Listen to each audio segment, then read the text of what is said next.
Bismillahirrahmanirrahim. In the name of Allah, the most gracious, the most merciful. Assalamu alaikum. Peace be upon you, my brothers and sisters. My name is Jermaine Mohammed. I am 45 years of age.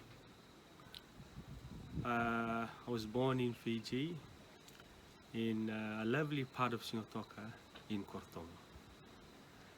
My father's name is Suka Waqabaca.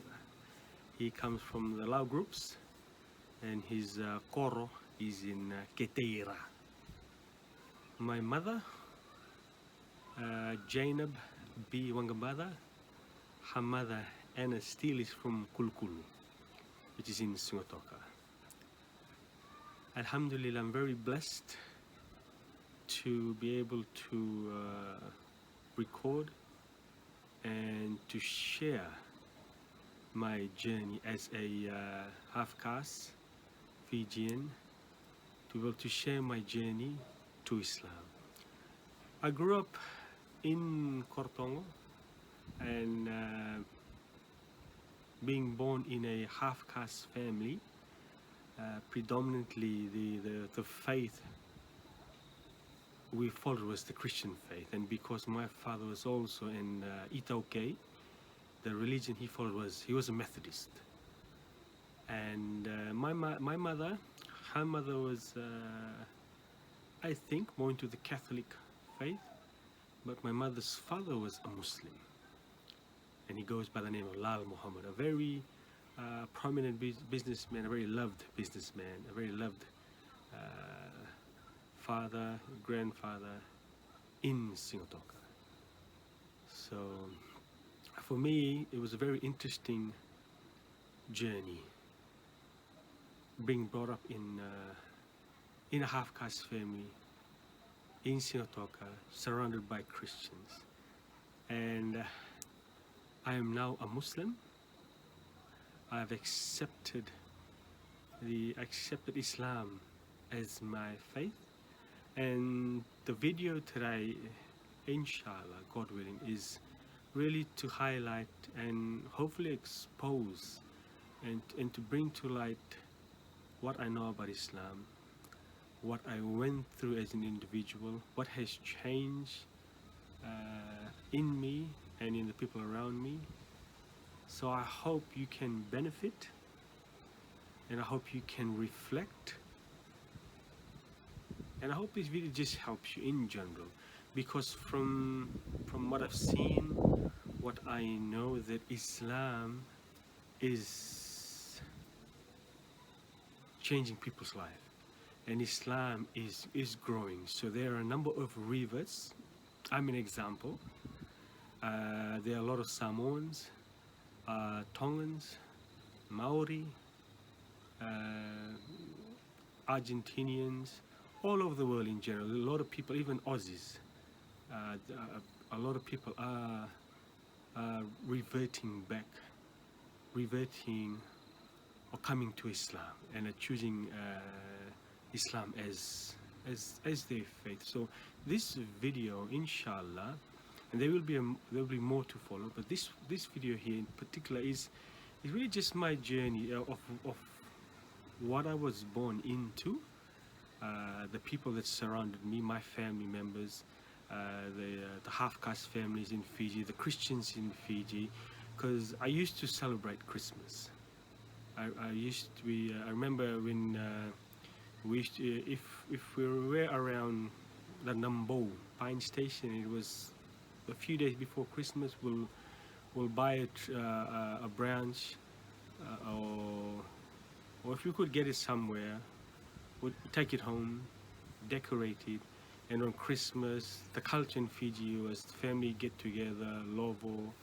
So I grew up around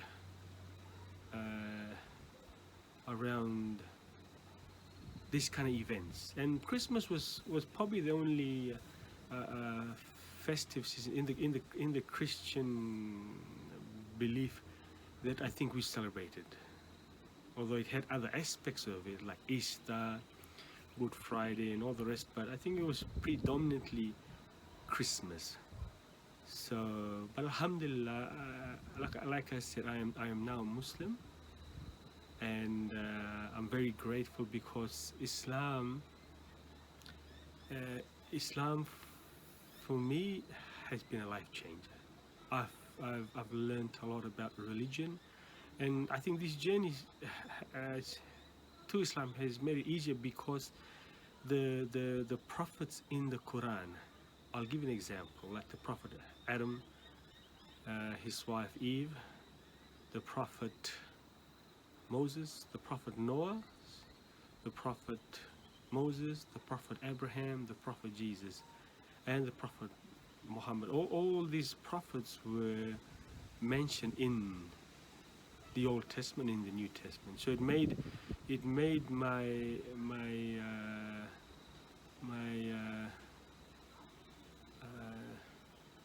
my journey to Islam a lot easier because I could relate. There was a place for example, the Prophet Jesus in Islam, there's a place for the Prophet Abraham in Islam, there's a place for the Prophet Moses in Islam, and so on. So the journey was quite easy for me to accept Islam because of the prophets, and it's very important because these prophets are the ones that brought about the message, and the message was the same because the source of the message was one. Wherever they were getting the message from, the source was the same, that you believe. And this is what I like about Islam is its message. The belief is pure monotheistic, that there is only one creator.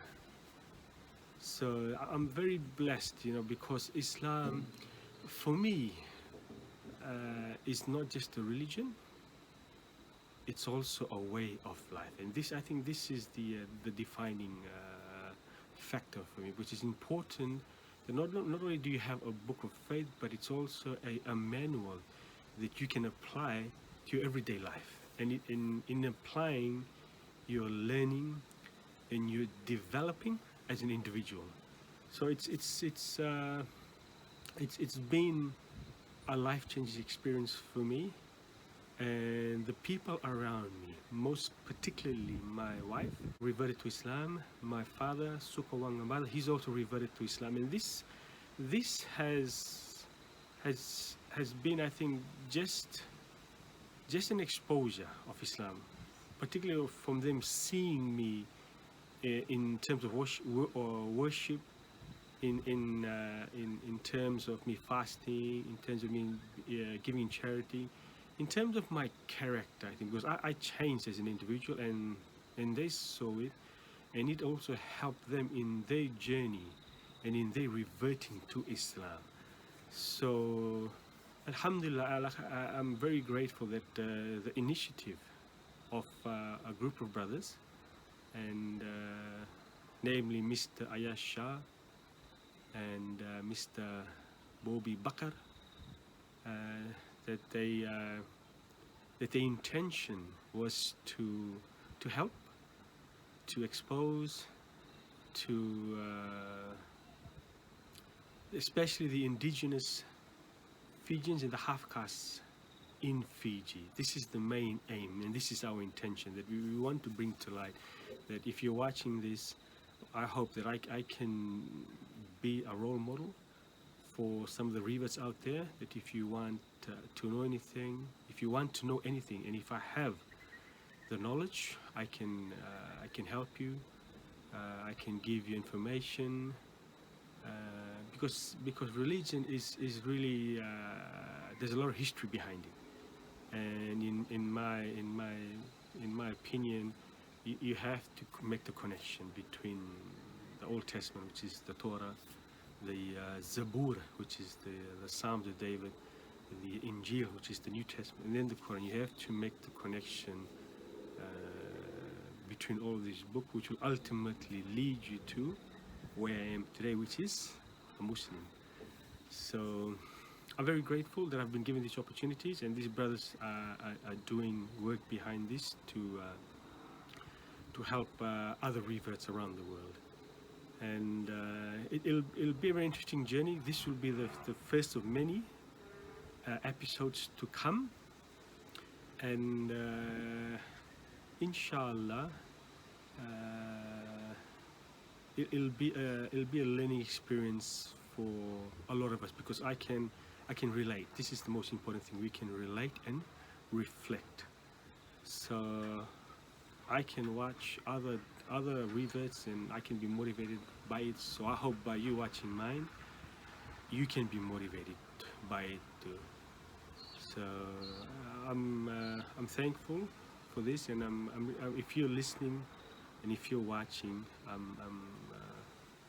I hope this has helped you in any form, and I hope it's something that I will continue myself to, inshallah, God willing. So stay tuned, and God bless, and hopefully the next video I'll post will be of my father, Suka Waqabaca, where he can tell of his journey, and then of my wife. So a lot of good things will be coming out from this video. So please stay tuned, and Nisam Mode.